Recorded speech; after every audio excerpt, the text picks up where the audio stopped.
Sa kagustuhan ni Isabel na yumaman, ay mas napahamak pa siya.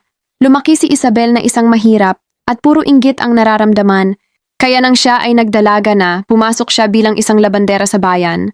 Sa isang mayamang pamilya, sanay naman sa gawaing bahay si Isabel, kaya para sa kanya ay sisiw na lang ang lahat ng mga ginagawa niya. Isang araw napansin siya ni Nico. Ang panganay na anak ni Don Ramon, si Nico ay may pagkapilyo pagdating sa babae. Hindi ito marunong magseryoso, dahil ang tingin niya sa mga babae ay pera lamang niya ang habol. Habang naglalaba si Isabel ay napansin ito ni Nico dahil sa basa na ang damit nito sa may dibdib. At kita na bumabakat ang dalawang monay nito, lumapit si Nico at hinawakan si Isabel sa pisngi. At kinamusta ito at itinanong na rin ang pangalan nito. Agad naman sinabi ni Isabel ang kanyang pangalan at sabay ngiti nito dahil nabighani si Isabel sa pagkagwapo ni Nico. Lalo na nang bumaba ang kamay ni Nico sa may dibdib ni Isabel. Sabay wika pa ni Nico kay Isabel na napakaganda nito at nakakabuhay ng laman. Napangiti lang si Isabel at ipinagpatuloy ang paglalaban nito. Nang umalis si Nico ay naisip ni Isabel na si Nico na nga ang sagot sa kanyang pinapangarap, kaya ginawa ni Isabel ang lahat upang mahumaling si Nico sa kanya. Malimit akitin ni Isabel si Nico. Pero ang hindi alam ni Isabel, na si Nico ay isang batong lalaki at hindi marunong magmahal, kung kaya't isang gabi, dinala ni Isabel ang mga damit ni Nico at doon ay nangyari na nga ang hindi inaasahan na kapag unlibengbangan sila magdamag, lumabas si Isabel ay madaling araw na. Kinabukasan, napansin ni Isabel na hindi na siya pinapansin ni Nico. Parang walang nangyari dahil dito ay nadurog ang puso ni Isabel. Nagkaroon siya ng namumuong galit. Isang araw dumating si Don Ramon.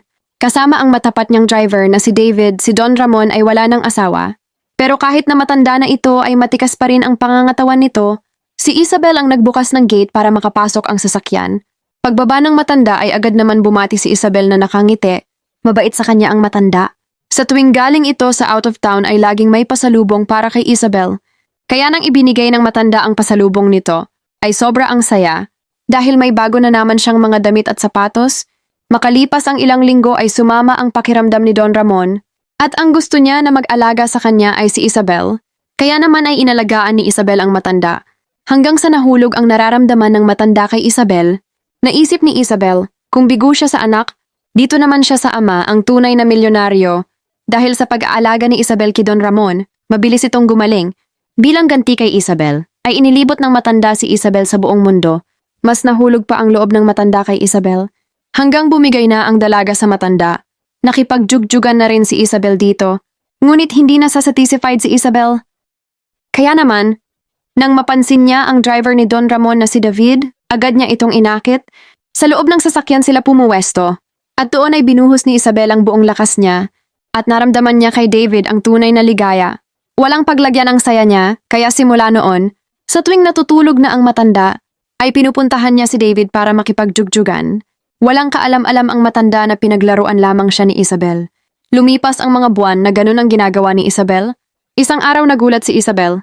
Dahil binigyan siya ng singsing ni Don Ramon, balak pala siyang pakasalan nito. Agad-agad naman na tinanggap ni Isabel ang proposal ng matanda dahil sa wakas, magkakaroon na rin siya ng tunay na yaman pag kinasal na siya sa matanda. Dahil nalaman ito ni David, nagalit ito kay Isabel. Ngunit sa kanyang sarili lamang niya at hindi ipinapakita. Dahil may lihim na galit din pala si David sa matanda. Dahil si David pala ay anak din ni Don Ramon sa dati nilang katulong. Ngunit hindi itinuturing na anak ni Don Ramon si David. Kaya nang malaman na ikakasal na ang matanda kay Isabel, agad na gumawa ng hakbang si David. Pinalitan nito ang laman ng vitamins ni Don Ramon at ilang mga gamot nito na si Isabel naman ang nagbibigay. Kaya mabilis pumanaw si Don Ramon dahil sa mga gamot na iniinom nito. Huminto ang pagtibok ng puso nito. Nang malaman ni Nico ang nangyari, agad naman itong nag-imbestiga. Nalaman ni Nico na ang mga gamot na ibinibigay ni Isabel sa kanyang ama ay lason. Dahil dito ay agad na ipinakulong ni Nico ang dalaga. Ang hindi nila alam ay si David ang tunay na salarin. Sumapit ang ilang araw. Binasa ng abogado ni Don Ramon ang kanyang last will. Nagulat si David sa kanyang narinig dahil sinabi ng abogado na si David ay kinikilalang anak ni Don Ramon at binigyan ito ng halos kalahati sa yaman na mamanahin din ni Nico. Nagulat si Nico sa kanyang narinig dahil dito lang niya nalaman na kapatid pala niya si David. Ngunit iginalang ni Nico ang pasya ng kanyang ama at kay Isabel, wala pang naiwan na mamanahin dahil nga hindi naman pa sila naikasal ni Don Ramon bago ito pumanaw. Agad naman napaiyak si David dahil laking pagsisisi ang naramdaman niya para sa kanyang ama Dahil ang alam niya ay isang driver lang ang turing sa kanya, kaya't nagawa niyang lasunin ang matanda, na si Isabel ang nagbabayad. Kawawang Isabel, sa kagustuhan niyang mabago ang buhay niya at maging isa siyang mayaman, pero napahamak pa siya. Ano kaya ang gagawin ni David? Itama niya kaya lahat ng pagkakamali niya? Makalabas kaya si Isabel sa kulungan?